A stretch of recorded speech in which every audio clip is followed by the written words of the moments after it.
사랑 성도 여러분, 주님의 이름으로 환영하고 축복합니다. 이번 한 주간도 평안하셨습니까? 우리가 이제 따스한 봄날이 벌써 우리 삶 가운데 찾아왔습니다. 오늘도 날씨가 많이 따뜻해졌습니다.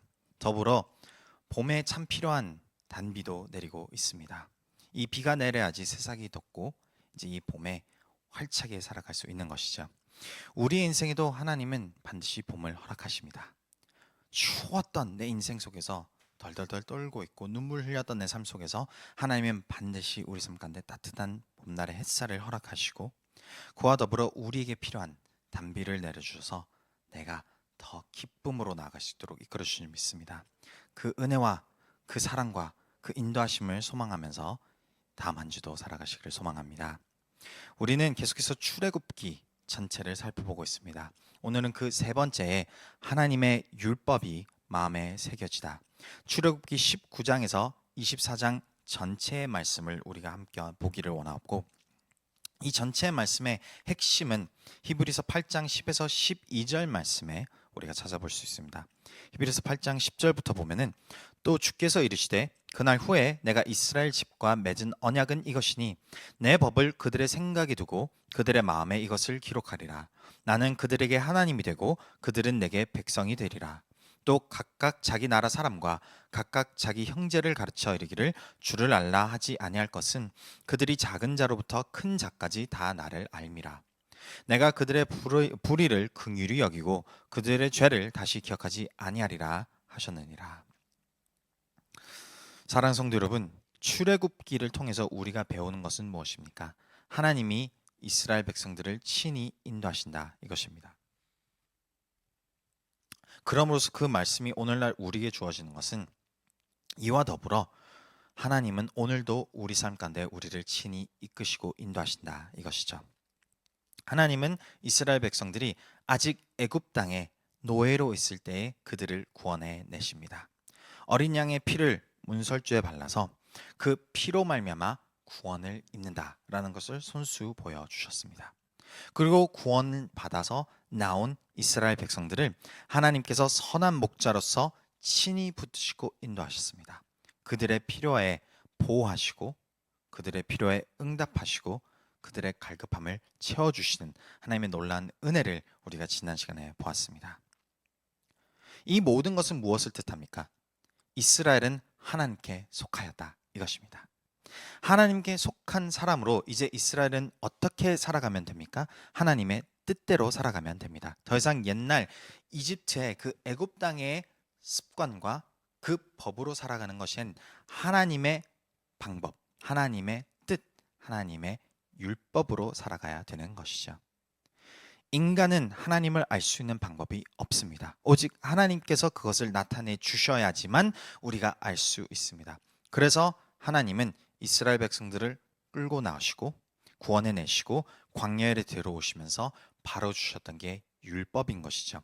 신명기 29장 29절을 보면 감추어진 일은 우리 하나님 여호와께 속하였거니와 나타난 일은 영원히 우리와 우리 자손에게 속하였나니 이는 우리에게 이 율법의 모든 말씀을 행하게 하심이라. 우리가 이 율법을 주신 것에 대해서 묵상하고 깨달아 가기 전에 하나님의 그 이스라엘의 인도하심의 여정을 잠시 한번 살펴보기를 원합니다. 제가 오늘은 지도를 하나 준비를 했는데 이 지도를 보면 다음과 같습니다. 이집트 땅에서 출애굽을 해서 넘어가고 있습니다. 그런데 이 출애굽을 해서 넘어가는 과정에 보면은 동북쪽으로 넘어가면은 바로 약속의 땅 가나안으로 넘어갈 수 있었습니다. 매우 쉬웠고 매우 빠른 길이었습니다. 이 길은 불과 몇 주 만에 도달하는 길이었던 것이죠. 효율적으로 생각을 해보면 북쪽으로 가는 것이 맞습니다. 그리고 이 지중해를 거쳐서 음식이 풍성하고 풍부한 곳을 잘 주변에 두고 가는 것이 매우 효율적일 것이었습니다.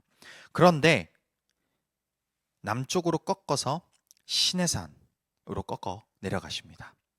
여기는 완전 황무지자 광야입니다.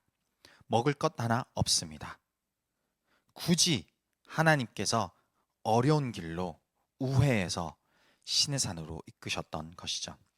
이스라엘 백성들의 입장을 잘 생각해 보시기 바랍니다. 이스라엘 백성들이 이 시기를 도달했을 때에는 3개월이 걸렸다고 합니다. 자그마치 광야에서 무기약으로 지금 이게 언제 어떻게 끝날지도 모르는 상황에 하나님의 유일한 약속, 젖과 꿀이 흐르는 약속의 땅으로 갈 것임을 믿고 듣고 그 길을 걸어가고 있었습니다. 그런데 문제는 무엇입니까? 도달한 곳은 젖과 꿀이 흐르는 땅이 아니었습니다. 도달한 곳은 어디입니까? 율법이 주어지는 시내산이었던 것이죠. 오늘날 이것을 우리에게 질문할 수가 있습니다. 예수님을 믿고 우리가 그 구원에 이른다면은 성경이 우리에게 주어지는 약속은 무엇인지 아십니까? 생명, 풍성한 생명을 약속합니다. 영원토록 주님과 함께 기쁨과 그 은혜 가운데서 살아갈 수 있다라고 말씀하십니다. 그러므로서 우리는 이 세상을 출애굽하여서 뛰어나와서 영원한 나라로 들어가면은 그 행복이 완성되지 않겠습니까? 그런데 구원은 그렇게 받는 것이 아닙니다. 구원을 받음으로써 하나님의 약속의 나라에 도달하기 전에 우리를 하나님의 말씀으로 인도하십니다. 하나님의 법으로 인도하시는 거죠. 그래서 그 법을 보면서 내 인생이 힘들어집니다. 제약이 많습니다. 하지 말아야 될 것 많습니다. 또 해야 될 것도 많습니다. 내 인생에 규제들이 생기기 시작하는 듯하고 내 인생에서 내가 살아가고 싶은 방식이 아닌 하나님의 뜻대로 살아가라는 이 여러 가지 율법들이 마치 나를 짓누르듯 하는 느낌이 들 수도 있다라는 것이죠. 오늘날 그리스도인들은 이것과 많이 고민을 합니다. 내가 하나님 믿고 기뻐하기 위해서 나가는데 오히려 율법이라는 것이 나를 더 불편하게 할 수도 있다 이것인 거죠. 그러면 우리가 오늘 질문을 하나 해봐야 합니다. 정녕 율법은 나를, 내 발목을, 내 인생을 속박해서 내가 그저 엎드려 살기만을 위해서 주어진 것이 율법인가? 이 세상의 기쁨을 더 이상 누리지 못하고 이 세상의 행복을 더 이상 찾지 못하고 오직 하나님이 주시는 아주 좁은 문, 그 좁은 문과 좁은 길을 걸어가면서 이제 나는 모든 것을 포기해야만 하는 것인가? 그게 율법인가? 성경은 우리에게 그렇게 변하지 않습니다. 미가서 4장 2절을 보면은 곧 많은 이방 사람들이 가며 이르기를 오라 우리가 여호와의 산에 올라가서 야곱의 하나님의 전에 이르자 그가 그의 도를 가지고 우리에게 가르칠 것이니라. 우리가 그의 길로 행하리라 하리니 이는 율법이 시온에부터 나올 것이요 여호와의 말씀이 예루살렘에서부터 나올 것입니다. 성경이 보여주는 율법의 모습은 무엇인지 아십니까? 생명입니다. 율법은 곧 우리에게 하나님이 주시는 생명의 기준이야 그 기쁨의 기준을 우리에게 그려주고 있는 것이죠. 그래서 율법은 우리에게 큰 은혜이자 기쁨입니다. 우리를 결코 짓누르거나 속박하거나 우리의 인생을 더 힘들게 하려는 것이 아닙니다. 율법이 곧 자유라는 것이죠. 그리고 율법은 곧 우리에게 사랑입니다. 어떻게 율법이 우리에게 자유자 사랑이 될 수 있는 것인가? 이것을 오늘 전체 틀 안에서 우리가 함께 보기를 원합니다. 그래서 율법의 첫 번째 목적과 두 번째 율법의 완성과 세 번째 율법의 행위에 대해서 우리가 전체 큰 틀 안에서 살펴보겠습니다. 율법의 목적입니다. 하나님께서는 이스라엘 백성들에게 총 613가지의 율법을 주셨습니다. 이 율법은 창세기에서부터 걸쳐서 신명기까지 자세히 기록이 되어 있습니다. 613가지의 율법을 행함으로써 그들은 하나님 앞에서 거룩하게 구별되고 하나님의 뜻을 이 세상에 살아가도록 이끄신 것이죠. 그러나 613가지의 법은 하나님께서 모세에게 그리고 이스라엘에게 주신 10계명 안에 다 들어 있습니다. 10계명을 한번 그림 차원에서 보기를 원합니다. 제가 1번부터 10번까지 쭉 읽어드리겠습니다. 너는 나 외에는 다른 신들을 내게 두지 말라.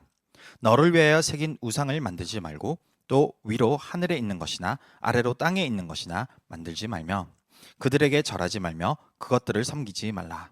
세 번째는 너는 내 하나님 여호와의 이름을 망령되게 부르지 말라.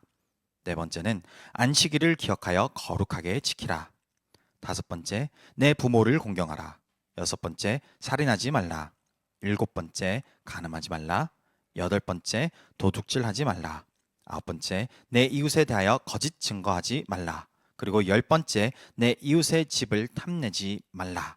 이렇게 10계명을 이스라엘 백성들에게 하나님이 주십니다.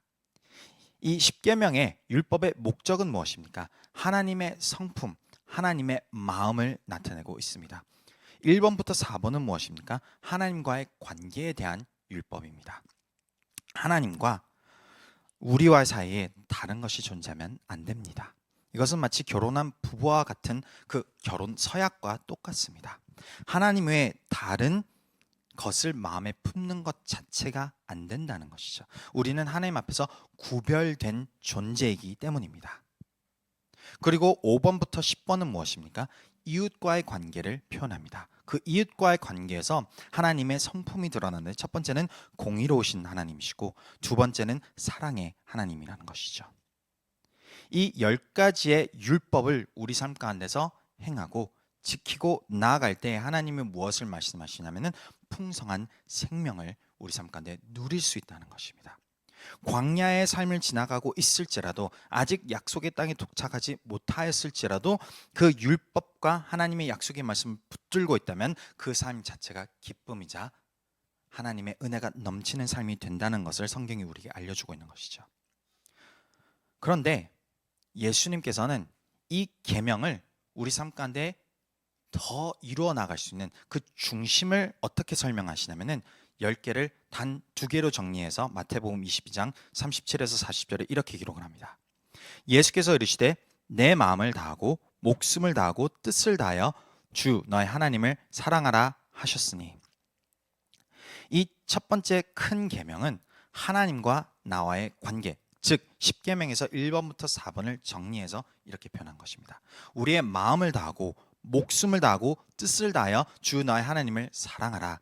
38절에 이것이 크고 첫째 되는 계명이요. 39절 둘째도 그와 같으니 내 이웃을 내 자신 같이 사랑하라 하셨으니, 이 두 번째 큰 계명은 무엇입니까? 5번부터 10번에 나와 있는 이웃에 대한 그 약속을 우리 삶 가운데서 사랑으로 이뤄낼 수 있다는 것입니다. 그래서 40절에 이 두 계명이 온 율법과 선지자의 강령이니라.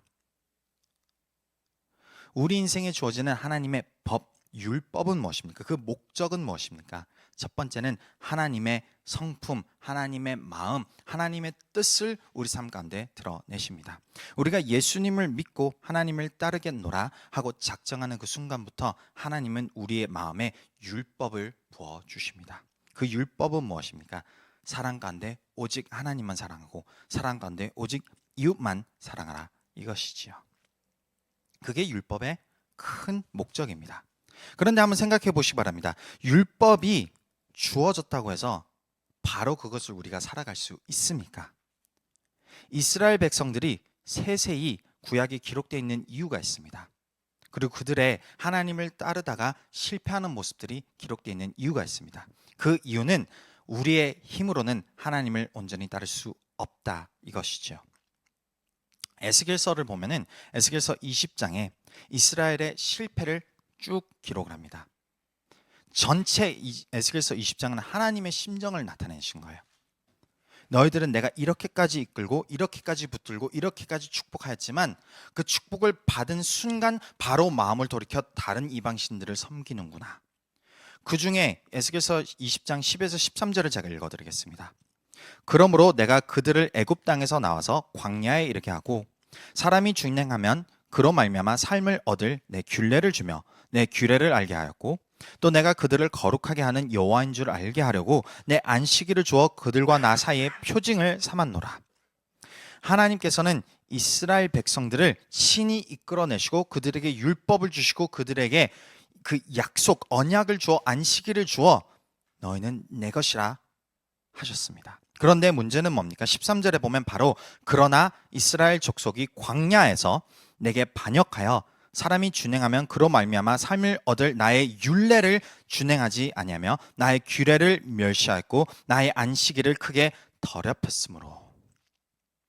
하나님의 율법대로 살아가면은 삶을 얻을 것인데 그 삶을 얻는 율법을 멸시를 하고 자기 멋대로 자기 뜻대로 우상 숭배하고 자기 중심적으로만 살아갔다 이것이죠. 그것이 언제입니까? 구원받고 하나님이 광야에서 그들의 필요를 채워주시는 동시에 이것이 일어났다 이것입니다. 율법이 우리 인생에 주어졌다고 해서 하나님의 뜻이 우리 삶 가운데 다가왔다 해서 내 힘으로 내 방식으로 살아갈 방법이 없습니다. 그래서 율법의 또 다른 역할은 무엇인지 아십니까? 나를 정죄하는 역할입니다. 로마서 3장 20절에 보면 그러므로 율법의 행위로 그의 앞에 의롭다 하심을 얻을 육체가 없나니 율법으로는 죄를 깨달음이니라. 율법은 우리에게 무엇을 보여주냐면 명백한 하나님의 기준을 보여줍니다. 거룩한 사람이라는 것은 이러한 삶을 살아야 한다. 10계명에서 첫 번째 계명은 뭡니까? 하나님 외에는 다른 신이 없다 이것이지 않습니까? 그러나 우리는 바로 예배 끝나고 다음에 내 마음에 하나님이 존재합니까? 아닙니다. 다른 것이 내 마음을 사로잡고 다른 생각이 나를 사로잡고 다른 유혹이 나의 마음을 이끌기 시작을 합니다. 그것이 우리의 안타까운 현실입니다. 율법은 그것을 우리에게 명백히 보여줍니다. 그래서 율법의 큰 목적은 무엇입니까? 첫 번째로는 하나님의 성품을 나타내고 하나님의 사랑의 모습을 나타냄과 동시에 우리가 죄인임을 드러내는 역할을 하는 것이죠. 그게 율법의 목적입니다. 그러면 우리는 이 율법을 어떻게 살아가야 하는가? 율법의 우리 삶 가운데서 어떻게 완성해 나가는가? 이것에 대한 질문이 두 번째입니다. 율법의 완성은 어떻게가 아닙니다. 율법의 완성은 누구에게 있는가가 정확한 질문입니다. 마태복음 5장 17절에 보면 내가 율법이나 선지자를 폐하러 온 줄로 생각하지 말라.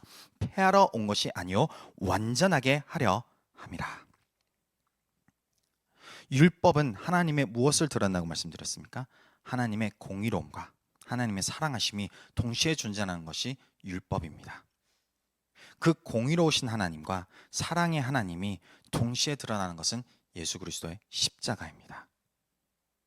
오직 주님의 십자가 앞에서만이 우리는 예수님의 율법을 완성을 볼 수가 있는 것입니다. 우리의 힘으로는 어떠한 것도 율법의 한 틀이라도 해낼 수 있는 방법이 없습니다. 우리는 죄인이기 때문이죠. 그런데 그 죄를 사하여 주시는 하나님의 사랑, 그 은혜가 예수 그리스도를 통해서 우리한테 다가왔기 때문에 예수님을 믿음으로 말미암아 우리는 의롭다 칭함을 받는다는 것입니다. 그래서 믿음인 것이죠. 행위가 아닌 것입니다. 그것이 예수님 안에 있는 은혜라는 것입니다. 로마서 8장 3에서 4절을 보면 율법이 육신으로 말미암아 연약하여 할 수 없는 그것을 하나님은 하시나니 곧 죄로 말미암아 자기 아들을 죄 있는 육신의 모양으로 보내어 육신의 죄를 정하사 육신을 따르지 않고 그 영을 따라 행하는 우리에게 율법의 요구가 이루어지게 하려 하심이니라. 우리 인생에서 율법을 완성해 나갈 수 있는 유일한 방법은 무엇인지 아십니까? 예수 그리스도를 믿는 것입니다. 예수를 믿음으로써 우리에게 주어지는 것은 바로 성령. 우리에게 성령님이 임하심으로 율법이 마음속에 새겨지기 시작을 합니다. 한번 생각해 보시기 바랍니다. 하나님을 온전히 온 마음과 뜻과 힘을 다해서 사랑하라 라는 율법이 내 힘으로 되지 않습니다. 그러나 예수님을 믿고 성령님을 붙들로써 성령님이 우리의 마음 안에 계심으로써 하나님을 갈망하고 하나님을 찾는 그 구함이 우리 인생 가운데 임한다는 것이죠. 내 힘으로 하나님을 갈망할 수 있는 것 아닙니다. 내 안에 계시는 성령님으로 말미암아 내가 하나님을 갈망한다는 것이죠. 요한복음 14장 26절 말씀 보면 보혜사 곧 아버지께서 내 이름으로 보내실 성령 그가 너에게 모든 것을 가르치시고 내가 너에게 말한 모든 것을 생각나게 하리라. 이것이 바로 율법이 마음속에 새겨졌다라는 표현을 이야기하고 있는 것입니다. 우리 인생 가운데서 하나님이 주시는 그 율법이 내한테 숨막힘으로 다가가는 것이 아니라 나한테 자유가 되는 것입니다. 그 자유가 될 수 있는 유일한 방법은 예수님입니다. 예수님을 통해서 우리에게 주어지는 그 기준 오직 하나님만을 바라보라. 예수님 이전에는 어떻습니까? 예수님 이전에는 하나님만을 바라보는 것이 나에게는 마치 족쇄를 거는 듯한 얽매이는 듯한 답답함이었습니다. 그래서 예수님을 만나기 전에 이 모든 행위는 무엇이 됐는지 아십니까? 외식적인 행위가 되었던 것입니다. 그래서 우리가 아직 예수를 만나기 전에 우리 인생 가운데는 늘 율법의 문자들을 보고 그대로 행하고자 하는 나의 열심만 드러났습니다. 그것의 최고치를 찍은 사람들이 바로 바리새인들이었습니다. 마태복음 23장 23절을 한번 보시기 바랍니다. 화 있을진저 외식하는 서기관들과 바리새인들이여, 너희가 박하와 회향과 근체의 11조는 들이되 율법에 더 중한 바 정의와 긍휼과 믿음은 버렸도다. 그러나 이것도 행하고 저것도 버리지 말아야 할지니라. 바리새인들은 그의 직업이 아침 일찍부터 저녁 늦게까지 성경을 묵상하고 외우고 배우는 것이었습니다. 그걸 가르치는 것이었죠. 그것이 그들 인생에서 매우 중요했습니다. 그래서 보면은 23절에 하나님 앞에 드리는 10의 1입니다. 11조를 표현하는 것이죠. 그 11조를 드리는 데 있어서 작은 것, 이 지금 박하와 회향과 근체는 매우 작은 소량을 뜻합니다. 그것을 받았을 때 저울을 가지고 10의 1을 정확하게 나눠서 하나님 앞에 드리는 것을 열심히 했다, 이것입니다. 말씀 있는 그대로, 있는 토시 하나 틀리지 않고. 왜 그렇게 열심을 가했을까요? 그리고 왜 하나님이 이것을 마음에도 없는 외향적인 가식적인 모습이라고 표현하는 것일까요? 그 이유는 율법의 정죄 속에 있기 때문입니다. 이것을 하지 않음으로써 바리새인들은 무엇이 불안합니까? 하나님의 축복이 달아날 것이, 하나님의 심판이 임할 것이 불안한 것입니다. 한번 생각해 보시기 바랍니다. 예배를 드리는 데 있어서 내가 예배를 나오지 못하면 하나님의 벌이, 하나님의 정죄함이 나한테 임한다, 이 두려움으로 매일 나오는 것이 어떻게 우리에게 기쁨이 되겠습니까? 어떻게 그것이 사랑이 되겠습니까? 그런 관계가 얼마나 숨막히겠습니까? 남편과 아내의 관계를 생각해 보시기 바랍니다. 사랑의 관계가 아닌 정확하게 구구절절 모든 것을 따져서 이것이 다 이루어지지 않으면 내가 피해를 받는 관계 속에 있으면 그 관계는 너무 두려움입니다. 갇혀 있습니다. 힘듭니다. 그래서 어떻게 됩니까? 마음이 없는 외식적인 행동으로만 대할 뿐 내가 진정으로 사랑으로 대하기 어렵다는 것이죠. 그래서 하나님은 이 바리새인들의 그 열심을 외식적이다라고 표현합니다. 이 질문을 오늘 우리에게도 할 수 있는 것입니다. 나는 예수 그리스도로 말미암아 그 율법이 내 마음속에 새겨져 있는 것인가? 내가 오늘날 하나님을 찾고 하나님 앞에 나오는 것은 진정으로 내 안에 있는 성령님의 이끄심을 통해 내가 하나님을 사랑하기 때문에, 그 사랑을 위해서 나는 이 자리에 나와서 찬양을 드리고 말씀을 듣고 내 마음이 더 변화되기를 소망한다. 이것이 내 마음의 중심이 되었을 때 그것은 나에게 참된 기쁨이자 자유입니다. 행복입니다. 하나님이 더 이상 나의 행동과 행위와 이 모든 것을 가지고 평가를 하신다는 것이 아니라 하나님은 나를 보시고 나의 마음의 중심, 내 안에 있는 예수 그리스도, 그 중심을 보시고 의롭다라고 하신다는 것이죠. 그 기쁨 안에서 관계가 이루어져 가기 때문에 우리는 기쁘고 그 소망을 품고 나아갈 수 있는 것입니다. 그것이 오늘 우리가 시작하면서 보았던 히브리서 8장 말씀입니다.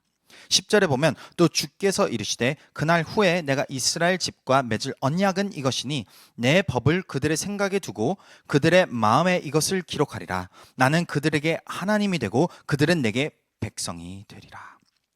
하나님께서는 이제 그 법을 생각과 마음에 새기겠다 하십니다. 더 이상 문자적으로 보는 이 법을 이렇게 해야지만 내 인생이 잘 되고 즐거울 텐데 두려움 속에서 외식적으로 하는 행위가 아닌 이제 마음 속에 새겨져서 내가 기꺼이 기쁨으로 하나님을 따르고자 하는 그 마음이 솟아 넘친다는 것이죠. 이것이 하나님이 말씀하시는 풍성한 생명입니다. 율법은 우리에게 있어서 기쁨이자 생명입니다. 그래서 11절 12절을 보면 또 각각 자기 나라 사람과 각각 자기 형제를 가르쳐 이르기를 주를 알라 하지 아니할 것은 그들이 작은 자로부터 큰 자까지 다라를 알미라. 어떻게 우리는 하나님을 알게 되는 것입니까? 성령님이 내 안에 계심으로써 하나님을 계속 알게끔 기억나게끔 깨닫게끔 하시는 겁니다. 그리고 12절에 내가 그들의 불의를 긍휼히 여기고 그들의 죄를 다시 기억하지 아니하리라 하셨느니라. 어떻게 하나님 우리 죄를 기억하지 않으시겠습니까? 바로 그 죄가 예수 그리스도 안에서 사함을 받았기 때문에 나의 죄를 더 이상 기억하지 않는 것입니다. 나와 하나님 사이에 죄에 대한 문제가 있다면 우리는 하나님 앞에 나아갈 수 없습니다. 그러나 예수님이 나의 죄값을 대신 치르시고 예수님 안에서 죄 사함을 받았기 때문에 우리는 담대히 주님 보좌 앞에 나갈 수 있다라고 성경이 우리에게 알려주는 것이죠. 그래서 우리 인생 가운데, 우리 삶 가운데 율법의 행위의 모습은 무엇인지 아십니까? 바로 예수 그리스도 안에 있는 사랑입니다. 요한복음 13장 34에서 35절은 이렇게 기록되어 있습니다. 새 계명을 너에게 주노니 서로 사랑하라. 내가 너희를 사랑한 것 같이 너희도 서로 사랑하라. 너희가 서로 사랑하면 이로써 모든 사람이 너희가 내 제자인 줄 알리라. 두 개의 큰 계명을 하나의 새 계명으로 하나님이 정리하셔서 주신데 그것이 무엇입니까? 내가 너희를 사랑한 그 사랑, 그 안에서 너희도 사랑하라.